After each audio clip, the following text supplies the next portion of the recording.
Assalamualaikum warahmatullahi wabarakatuh. Balik lagi dengan aku Dina Fitria di podcast Hafidhah Life.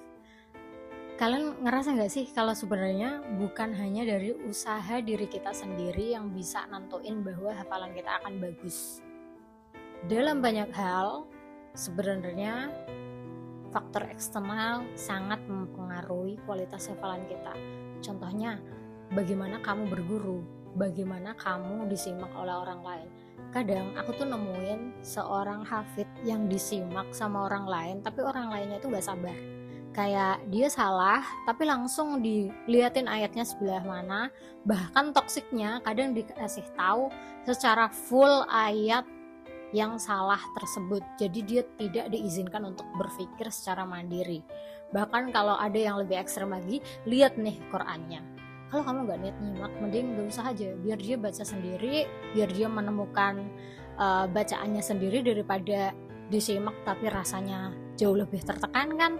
So, kalau kamu memiliki keluarga, bestie, pasangan yang hafid, kalian harus nonton podcast ini sampai akhir. Atau kalian yang ingin membangun persahabatan atau hubungan dengan orang lain sehingga memunculkan atau menciptakan sahabat yang bisa ngertiin kamu sebagai penghafal Al-Quran, kalian juga harus stay tune di podcast ini. Aku meyakini bahwa semua penghafal Al-Quran udah melakukan yang terbaik. Kayak dia udah murojaah sendiri, udah daras sendiri, udah mempersiapkan dengan sebaik mungkin apa yang bisa dia usahakan. Tapi mungkin hasilnya memang gak sesuai dengan ekspektasi para pendengar ini ya. Kita bisa jadi loadingnya lama, tergagap-gagap, gak sempurna.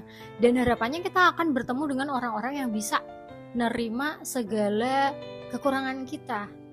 Kalau ketemunya orang yang langsung nyodorin ayatnya, nih ayatnya sebelah ini, atau diliatin Al-Qur'annya sekalian, atau mungkin kamu nyimak dengan cara yang judgmental banget, yang suaranya gak ramah, gak senyum kayak gitu, kita tuh udah depresi banget sama diri kita ya.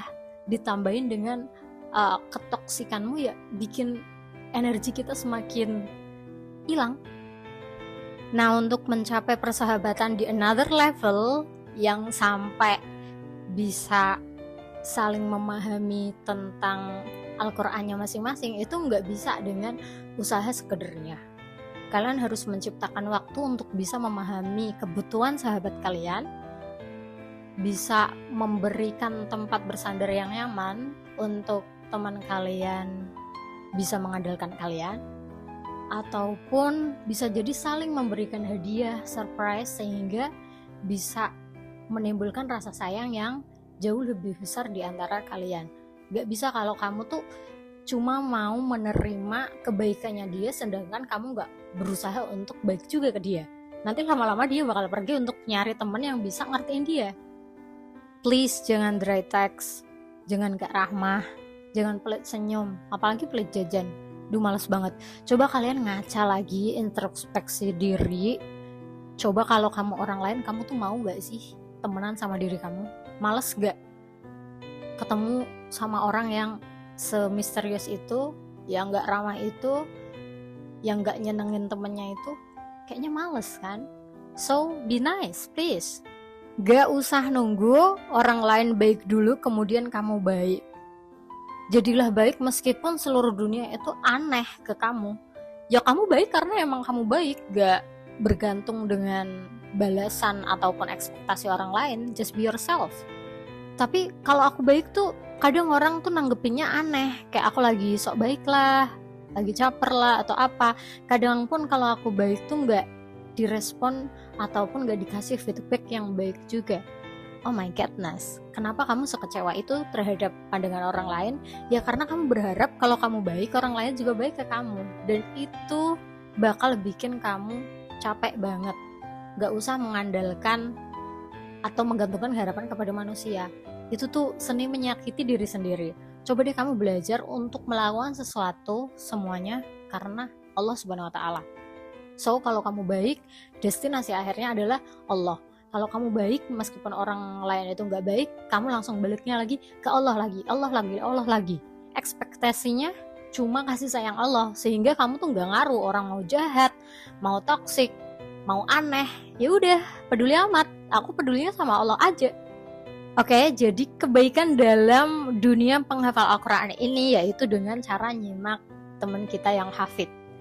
Jadi siapin ruang di hati kita seluas-luasnya bahwa kita mengkoreksi hafalan Quran ini karena Allah Subhanahu wa Ta'ala, sehingga ketika teman kita itu belum bisa, kita tuh punya lautan sabar yang besar.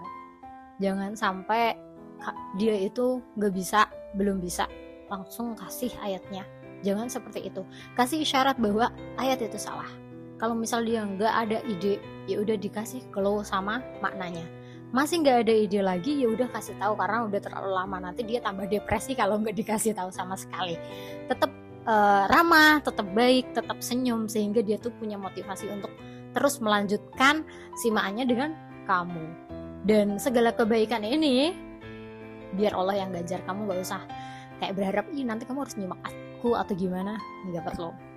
Terus kamu juga bisa mendeskripsikan, sebelah ini harokatnya kebalik, hurufnya kebanyakan atau apa, itu kamu bisa deskripsikan sehingga dia itu juga menyadari adanya kekurangan-kekurangan terhadap makharijul huruf, tajwid, salah harokat, salah ayat. Kamu harus ngasih tahu biar dia kedepannya ngajinya jauh lebih bagus lagi. Aku rasa aku bakal ngulang reminder ini berulang kali. Pastiin kamu ketemu dengan bestie, entah itu bisa jadi keluarga atau pasangan, yang selalu bisa nerima segala kekurangan Al-Quranmu, yang bisa menjadi ruang tempatmu berkembang, yang bisa menerima segala ketidaksempurnaanmu. Ya, semoga Allah selalu mempertemukan kamu dengan orang-orang yang mencintai Al-Quran, sehingga kamu bisa berkembang jauh lebih baik lagi ke depannya. Amin. Dari aku yang gak sempurna, Assalamualaikum warahmatullahi wabarakatuh. Bye.